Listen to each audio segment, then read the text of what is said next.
Just because we won the championship doesn't mean our journey is over in F1 Manager 24. No, no, no, my good friends. The series is back and the series will continue. Welcome back to my F1 Manager 24 Create a Team career mode. But as I'm sure you've already seen by the title and the thumbnail of this one, this pre-season episode for the brand new season into 2028 in-game is going to look a bit different. Because yes, having completed our original F1 Road to Glory with our own custom team, Aarava Archer GP, last summer by securing the Constructors' Championship and also doing the double with Kimi Antonelli becoming the youngest F1 World Champion. To the line! It's go, go, go! And it's going to be the win of the Qatar GP! And Aarava Archer GP, we've won the Constructors!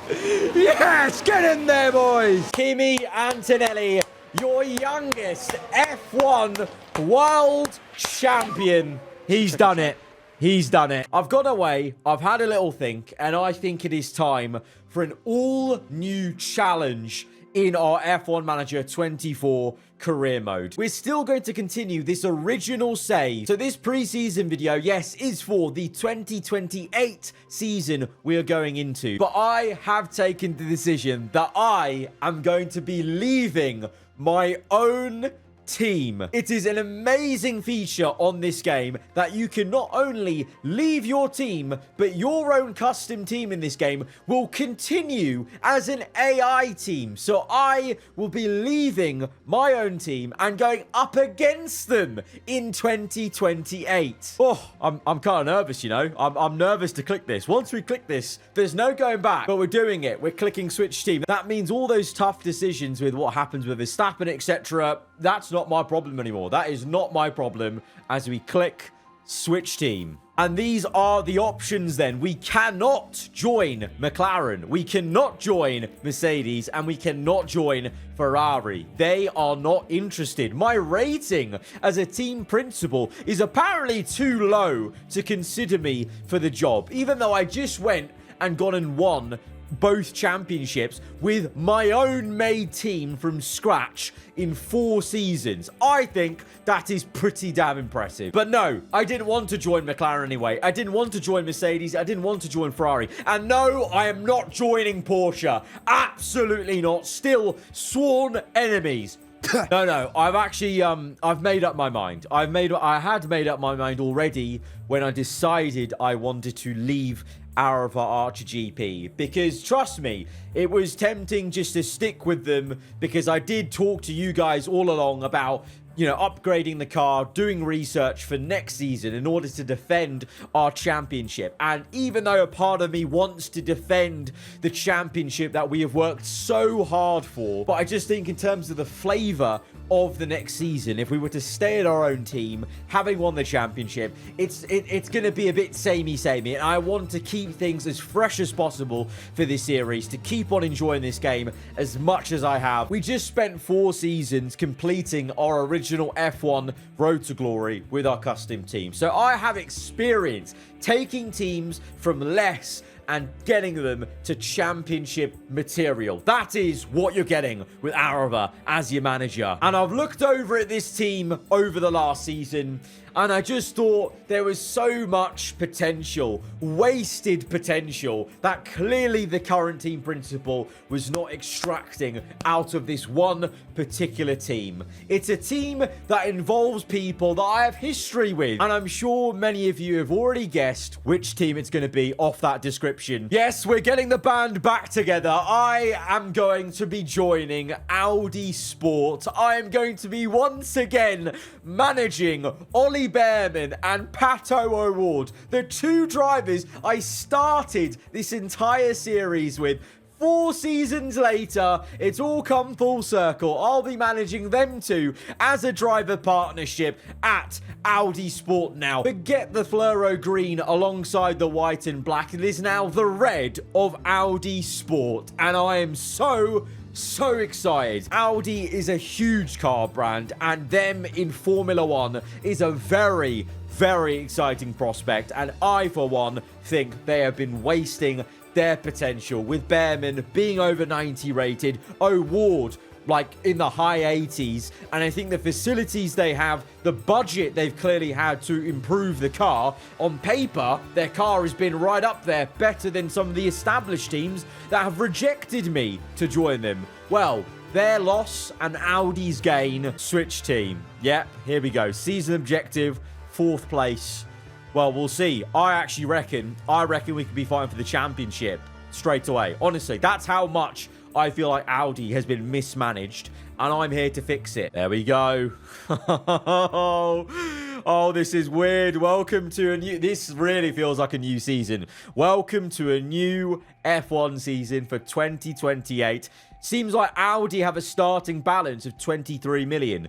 That is very solid. I can work with that. I welcome that, but... yeah, new objective, 4th or above, podium contender. Mate, we'll be getting more than podiums. I hope Behrman is going to be happy to see me. I'm going to bury the hatchet. I'm going to forget about, you know, the saltiness I maybe had of him leaving our own team. I'm actually glad to be back with Behrman, a driver that I've worked with for so long in the series until he left us last season. And O'Ward as well. It's going to be awesome to have these two together again. And it's now 4 years on in the game, and they're just... you know, more mature and better drivers. But yeah, our balance is 23 million. So that's really, really decent. Audi was holding on to a lot of cash last season. I feel like they just wasted that. Like, they should have been spending that on either upgrades or facility updates. But yeah, the big scary thing is, though, switching teams, I have no idea how much Audi has put into research. What have they done? Okay, so they've done a chassis upgrade. That's good. Front wing, they've done front wing. They've done, rear wing, side pod. Okay, good. Underfloor. Okay, cool. Okay. I was low-key worried some of these AI teams were, like, neglecting a whole area of the car for research. But, no. That's good. That's good to see. Hopefully, that's something we can work with when we load into the actual season, because this is kind of the pre-thing. Once we load into the actual main menu, I'll be able to check the R&D chart, and then we'll see what's what. And it seems like we can actually be spending more as this team. So I'm definitely not afraid to be spending a lot of money. And in sporting regulation, I don't think anything's changing. We've still got pole position points, fastest lap points. Obviously, our CFD and wind tunnel time as Audi is going to be a bit different now, because I think they came... did they come 5th place in the championship last season? We're basically going to have a more ATR period to spend than we would have had in our own team. Powertrain wise, obviously in the game there are no additional power units, so Audi were apparently using Ferrari engines, which kind of makes sense because they took Behrman away from us, and the reason why we had Ferrari engines in the story we built was because we had this partnership with Ferrari. We then moved to Mercedes, and I think let's not upset the balance clearly of a technical partnership going on with Ferrari and Audi, which obviously in real life wouldn't make sense, but in the game here, with the 4 engines here being available, let's just keep with what Audi had Ferrari. I don't want to come in and change everything. It's important to, you know, change what needs to be changed, to change the culture around the team of clearly not spending enough money on the important bits or applying resources elsewhere, getting the best out of the drivers. But things that don't need to be changed, I feel like, are things like the powertrain and maybe the facilities, you know, be looking at the staff as well, probably just trying to extract the most out of them. Right, confirming the powertrain and confirming that starting balance of 23 million as, this is so weird, man. This is so, we've got no race engineer. Oh, God. Oh, bloody hell, Audi. Okay, did you guys not sort a race engineer contract? What is going on? See, this is why they need me. How have you not sorted a race engineer for one of these guys? It's so weird, though, seeing these two again, but in Audi overalls. What is going on? Oh, my God. My goodness me. So we need to hire a new engineer then. What else? What else? Oh, we've got 3 affiliate drivers. I'm not used to this. You know, I was used to just having 1 of Abby pulling in my own team, but we've got 3 affiliate drivers. Okay, fair enough. Right, immediate action points. Right, immediate action points. We need to get a new race engineer. Staff, oh my God, we're in the bin. Oh my days. Okay, our sporting director's pretty good, 86 rated, but I'm sorry, we need to hire a new technical chief and a new head of aero. 70 rated is not going to cut it for a team like Audi, okay? It's just not. This team came 5th in the championship last season. That's actually, looking at that now, that's a miracle. It's a miracle they made as good of a car as they did in the R&D chart-wise with 7. Literally, that's 1 overall higher than 69. We nearly had a 60 rated technical chief here. Absolutely, these two fired immediately just because of the Audi needs to have minimum 80 rated people. Do I dare take a look at the R&D chart? I think we save it. I think we saved looking at the R&D chart until we get on in the preseason, because obviously there's going to be a bit of time there, because right now it says Bahrain, but I will edit the calendar to make it another custom one for 2028, and then also obviously we'll have time there to make some upgrades for this team.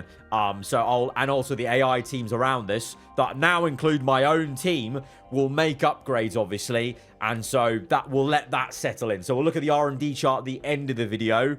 First and foremost, let's just go through sorting out these engineers and sorting out anything else that we maybe need to look at. Right, technical chief, let's see who's available. Oh, there's a free agent. Oh, Pat Fry. Pat Fry, he was at Ferrari, wasn't he? Oh, no, he used to be at Ferrari. I think he was at a different team after that. I can't remember in real life. But what we got going on here? So I've actually never even looked into this. So obviously James Allison stayed at aarava Archer GP. That's going to be weird to say, to keep saying my own team's name, but outside of me. But we've actually got some big movements here, you know? Like, I know this guy was at Ferrari. He's now at McLaren. Dan Fallows was at Aston. He's now at Ferrari. Williams have the best rated technical chief, technically. That's a bit mad, you know? I mean, that's probably a big reason why they've been able to keep hold of Lando Norris, because they've not been performing, but Lando still stayed at the team now for, I think this might be his 3rd season at Williams, if he was to stay, obviously. We haven't seen the driver transfers yet, but I think we're going for Pat Fry. He's a free agent, so he's a sure bet. Right, how much to offer him? I think big contract, obviously, 3 seasons or something like that. Money-wise, what are we saying? Are we going to have to go up to 3 million? Oh, bloody hell. Okay.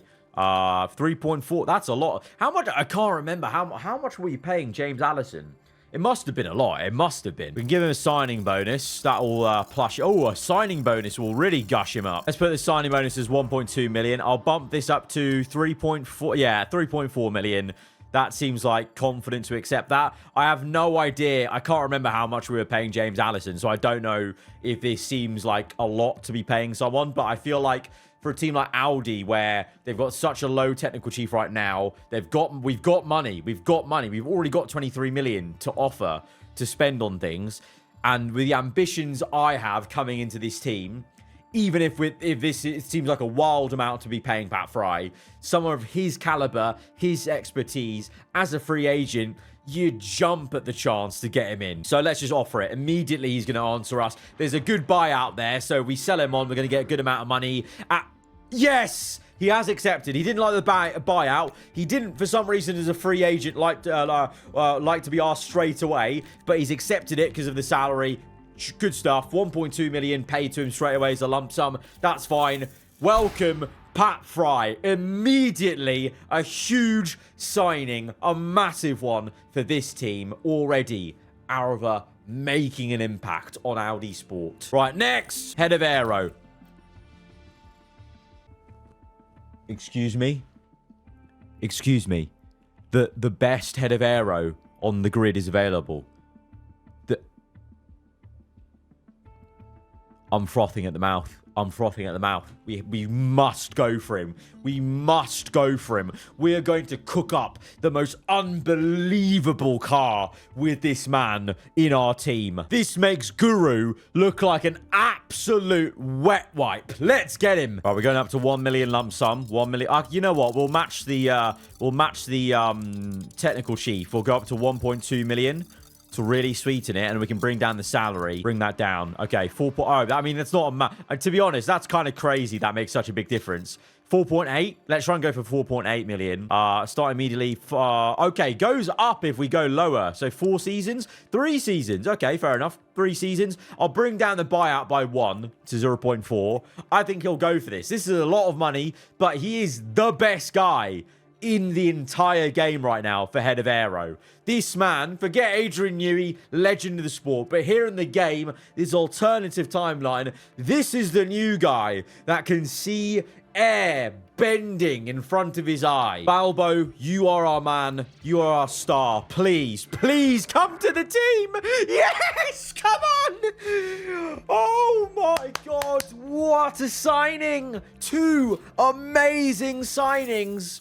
Oh, the Audi board are going to be loving me. They're going to be like, what? How did we not think of this? Oh, maybe the 23 million could have been put to good use. Oh, what an upgrade we have already done. We have only been in this team for like 5 minutes, and we have done so much good work. We have signed the best head of aero, a great, well-respected technical chief in Pat Fry.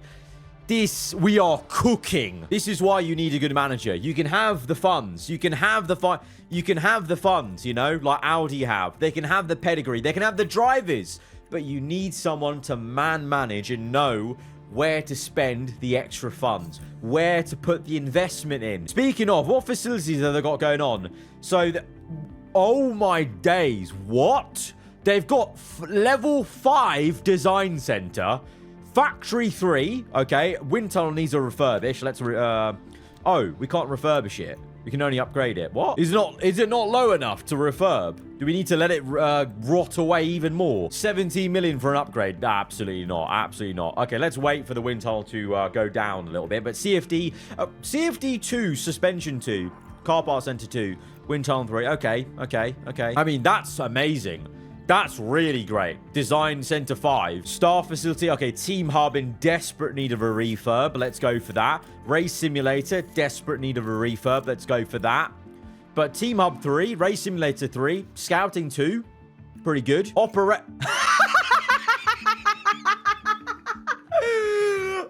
my God. No way. No way. You lot are in the mud. You lot are in the mud. Oh my God. We built a boardroom at Aarava Archer GP in the last F1 Manager video after winning both championships, after 4 long seasons of my board of directors, you lot, who are in a shed since the first episode. You finally got out of it. We bought the boardroom last episode. And now you've followed me, because you have to follow me. You followed me to Audi. You are now my board of directors at Audi. We've cut most of the original board. There's maybe like a couple of the higher ups, you know, like the people that work for Audi as a car brand. They're still there in the corner. We kind of tied them to the wall. They're kind of maybe in a cage, actually. They're just writing the checks, but we'll spend them. But you guys left one shed. You got to spend maybe a couple of days in the boardroom, and now we've come to Audi, and you're back in another shed. Oh my God, that's amazing. That's amazing. Ah, that's unbelievable. Oh. Weather center needs a refurb. Let's do that. Memorabilia room. What has got 0% condition? Audi. What have you been doing here? Tour center level 5, but it's refurb of 0. What have you all been doing? Refurb all of that. We're down to 17 million, but it's worth it. It's worth it. And you know what? Audi is a brand. I'm sorry. Audi is a brand needs a helipad. You can't be having Audi not having a helipad, for goodness sake. I can't get over this, though. That's amazing. I would have thought most AI teams would have level 1 on most of these things, like just guaranteed, but that's made my day. That's made the entire video, to be honest. Oh my days. We've got 20 engineers. We've got 20 engineers with the facilities we have, though. Gee, we can really cook up some stuff here. Bloody hell. Oh, race engineer. We need to do race engineer. We've done the 2 staff here. We now need to do the race engineer. I almost forgot about that. Who's available? Oh, a lot of the best. Oh, Bono's at Ferrari now these days. Jeez. GP at Aarava Archer GP. Bono at Ferrari. Interesting. Ferrari actually have the 2 best race engineers in the game. So it's very unfortunate how low they've been performing. Obviously, they finished, what was it? Like down in 8th place. Ferrari finished lower than Alpine in the end in that season. Also, oh my God, I almost forgot.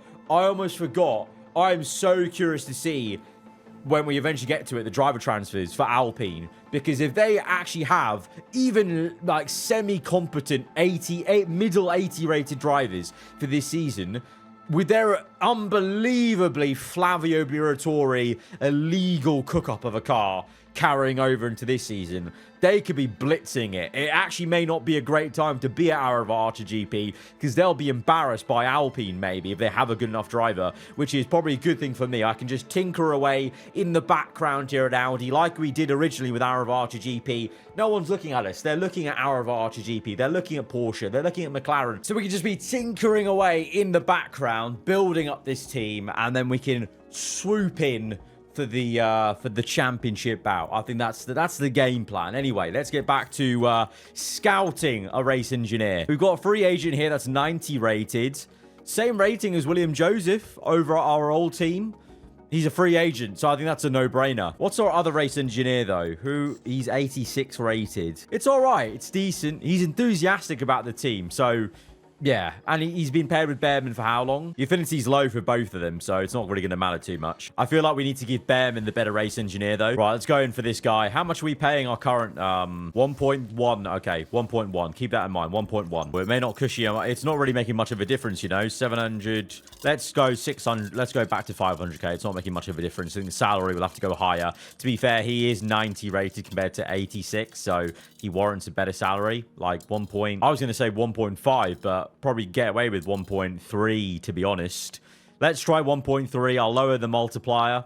Let's see if he goes for that. Well, yeah, okay, 3 seasons of the sweet spot. Okay, let's go for it. And proposal, is he going to accept it?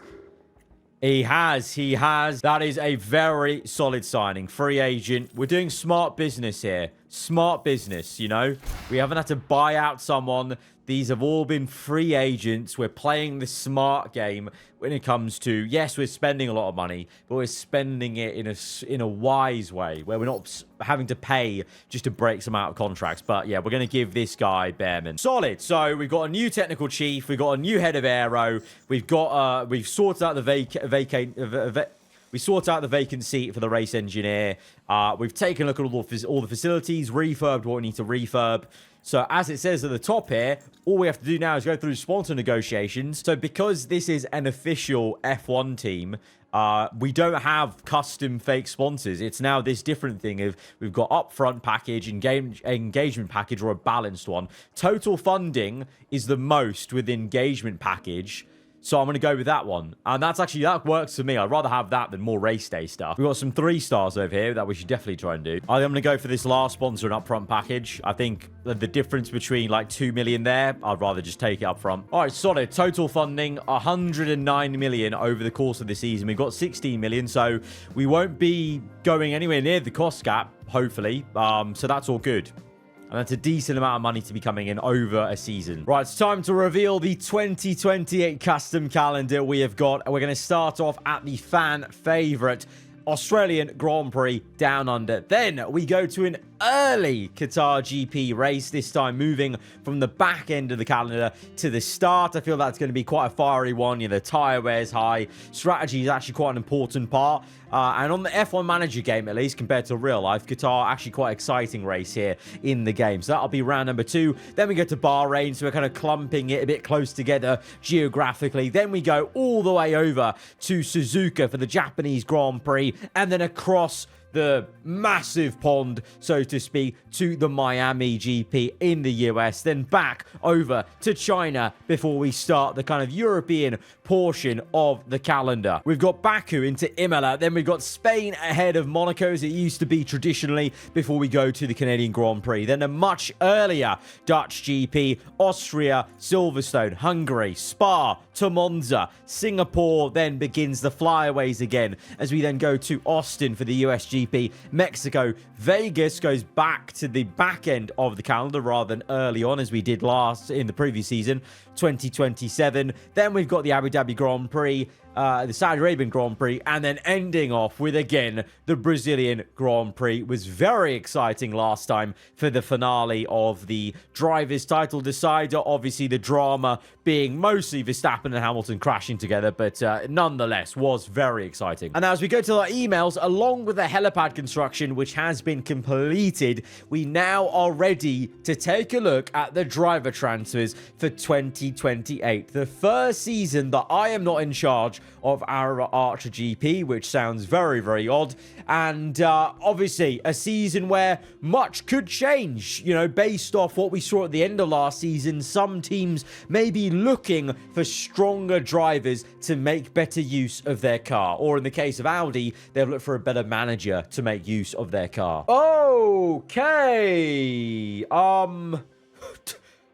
Did not see that coming. That was someone who was completely not on our radar whatsoever. But whoever is now in charge of aarava Archer GP has, well, got rid of Verstappen, or Verstappen is left on his own accord, maybe. Who knows? And they've got in George Russell, one of our enemies from the team on the right, Porsche, because they have still got Ocon, who's on that really long contract. I think his contract goes till 2029, and he is alongside Albon, which is decent enough, obviously. I feel like Porsche, maybe they just didn't have the money to go for someone bigger, because they've been spending quite a lot of money on car development, potentially. And also, Ocon's contract is pretty decent for him. He's getting paid a decent amount. So, Albon alongside him, I feel like that's more them having to fill the role, because aarava Archer GP nicked Russell from them, rather than they wanted to get rid of Russell in the first place, I feel. But that's interesting, you know, because Russell obviously was a rival of ours at Porsche. But if you remember back to, what was it, season 3, or at the end of season 2, or whenever I was whenever I actually ended up signing Antonelli, I actually, first of all, if you remember and recall, at the end of the season before that, I actually had tried to go to sign George Russell, and he wanted too much money for our team at the time. At the time, we just couldn't afford his salary. So we went for Antonelli as a, actually, funny enough, cheaper option. Obviously, he's ended up being an amazing driver. So this is very interesting. So it's come full circle. Russell has finally actually signed for aarava Archer GP. It's just when we're not actually managing them. It's when someone else is, as an AI team, alongside Antonelli. But that's quite neat. So, you know, many years down the line in the game here, the IRL Mercedes 2026 lineup is come true. It's just under the banner of aarava Archer GP here in 2028. One scroll down and we do have some change as well at Red Bull, Ford and Mercedes. But this is a big one here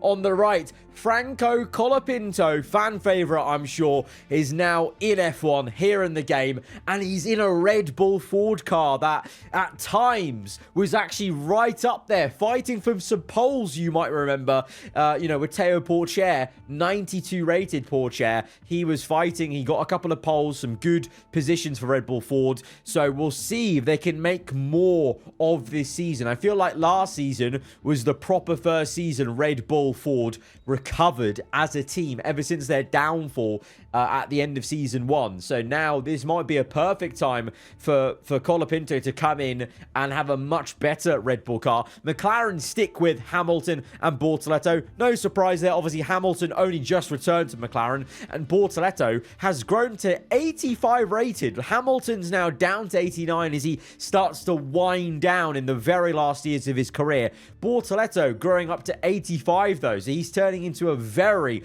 very capable driver for McLaren. Obviously was annoying us at the end of last season by scoring a decent amount of points for them. A little bit of a change here at Mercedes then as well. So Mercedes retain Piastri, a two-time world champion in this alternate F1 universe of ours on F1 Manager 24, remember? And they've done well to actually retain Piastri, because they started last season fighting for a win, and then ever since then, they nosedive. They had a Red Bull-esque capitulation I'm sure Piastri was locked into a long-term contract, but the fact that Piastri hasn't jumped ship shows his loyalty to the Mercedes project, I guess. But they've now got Jack Doohan alongside Piastri, because it was Tsunoda, wasn't it? So Tsunoda has left, and they've signed Jack Doohan, who, to be fair, starts 83 rated. So Jack Doohan's actually grown quite well as an affiliate driver for whatever team it was. I think originally it must have been Alpine, but I don't know if he got knocked around as an affiliate driver.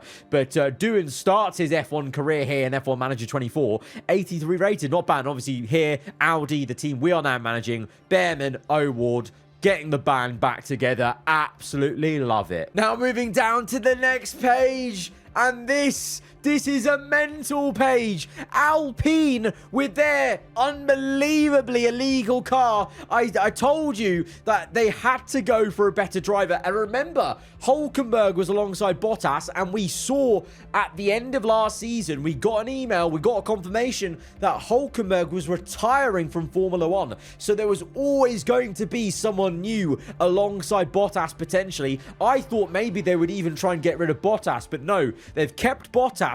But what a signing! Alpine have lured Charles Leclerc away from Ferrari. I mean, to be fair to Ferrari, I think they were in a bit of financial bother because they signed Vettel for one season only last year. It was a very weird signing, and now, well, they've got Lando Norris. That's a huge signing. Also, by the way, Lando in red looks very, very odd. It just doesn't, there's something about it that doesn't really look that okay. But then at the same time, in a weird way, it actually could work out for them.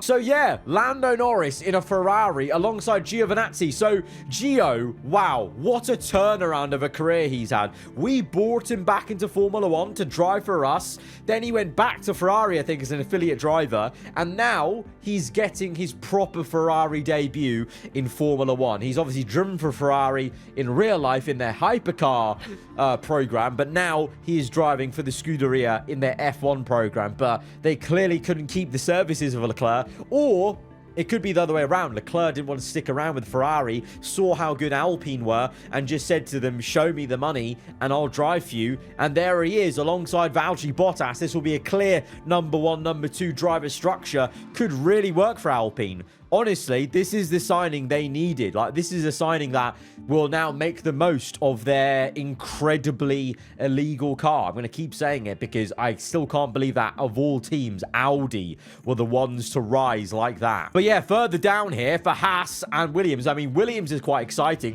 Tsunoda and Lawson. I mean, I just said earlier in the episode that the reason why Williams, I said at the time, must be keeping Lando is because he's been persuaded by the fact that Williams have the best head of aero, I think it was, or best technical chief, with either one, on the grid. So they've got very good personnel, but they've lost his services. They've lost Lando's services, obviously to Ferrari. Can't blame him. But so Tsunoda's moved then from Mercedes to Williams, and Lawson has moved from Red Bull, of course, to Williams. And these two, it's quite nice actually, because these two in real life now in VCarb are going to be teammates for the rest of this season. But they obviously used to be teammates all the way back in their Formula 3 days. So the pair are together again in the game here in Williams. Haas, bit of a chalked lineup, I can't lie. Jack Crawford and Paul Aaron, I mean, both 77, 78 rated. Haas really dived down in performance last season, so I can't see them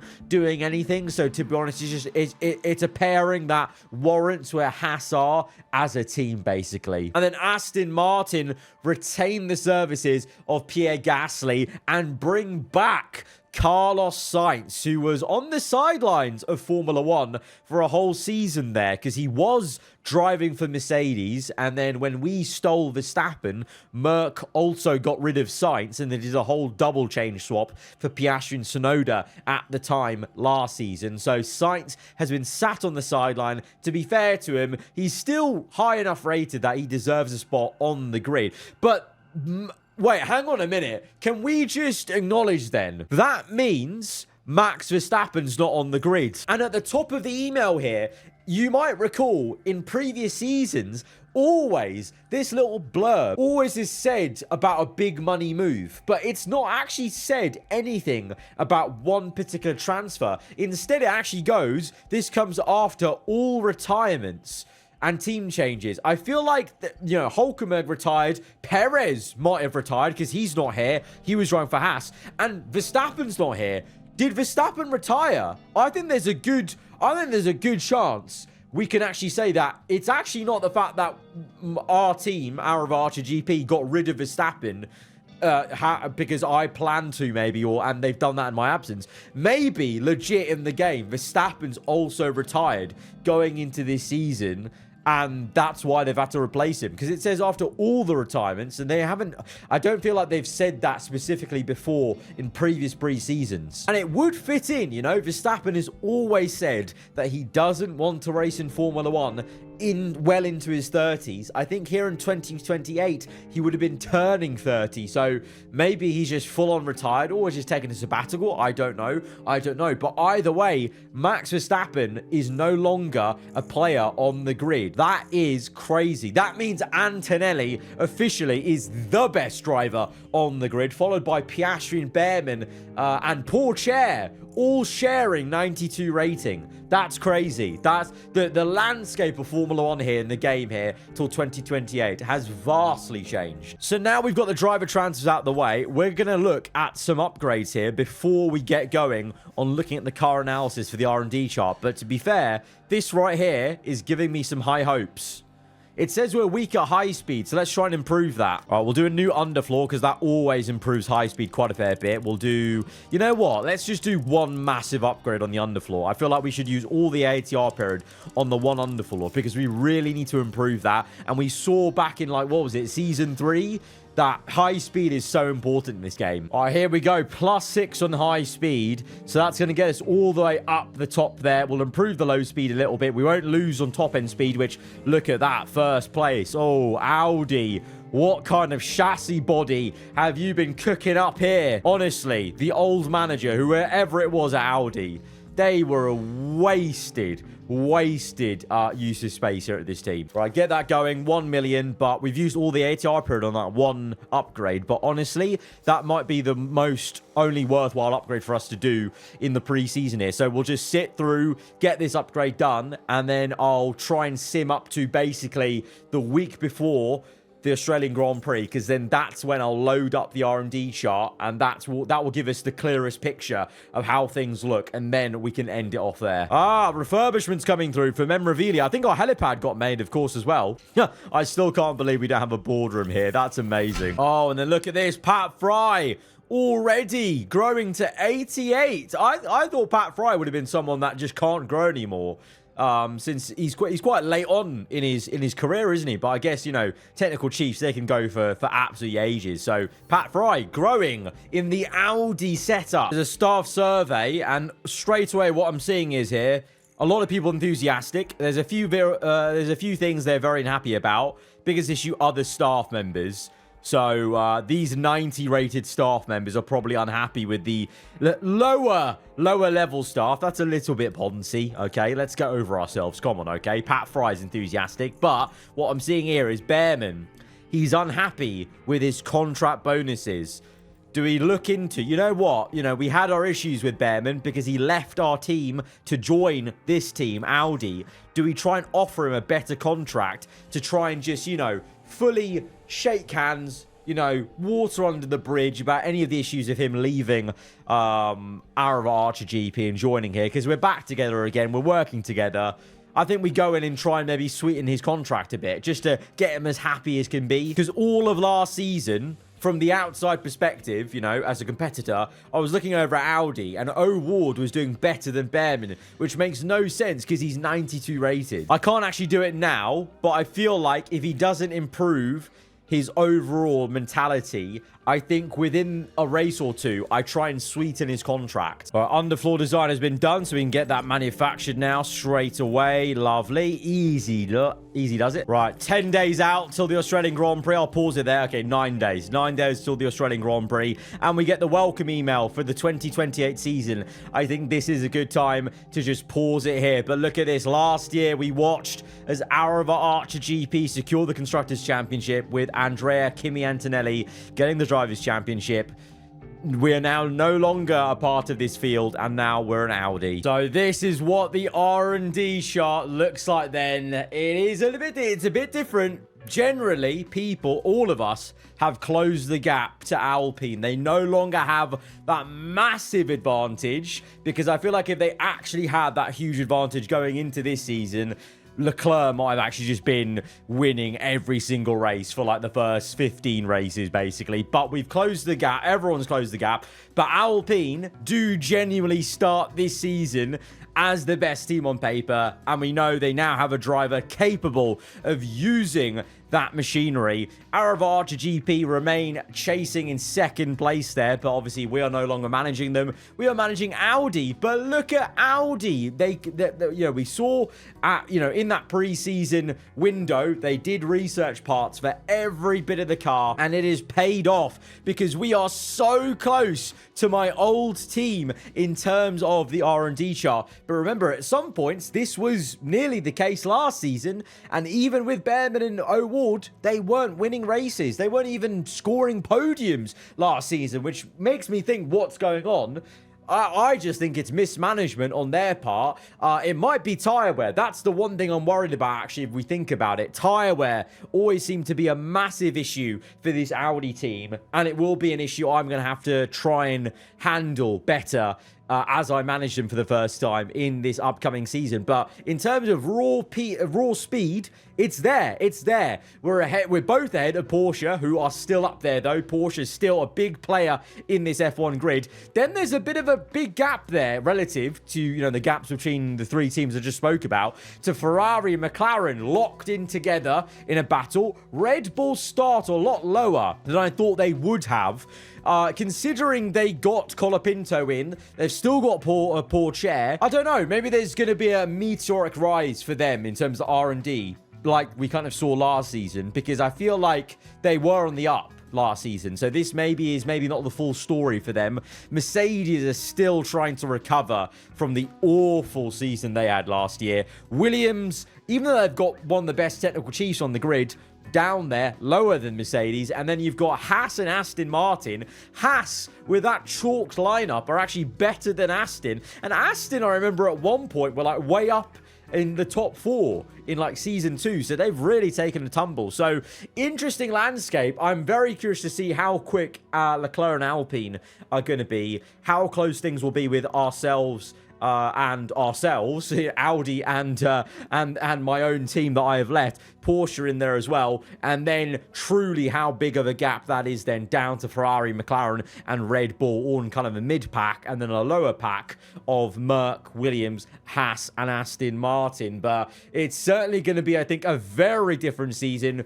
Just plain simple, I am managing Audi. That is going to be very, very odd, but very, very cool getting the band back together. Like I said, managing Behrman and O'Ward once again. Guys, if you have enjoyed this pre-season video, then be sure to hit the like button. Let me know what you thought in the comments below. If you're around here, then do get subscribed for weekly Formula 1 content. I'll see you guys next time. Goodbye.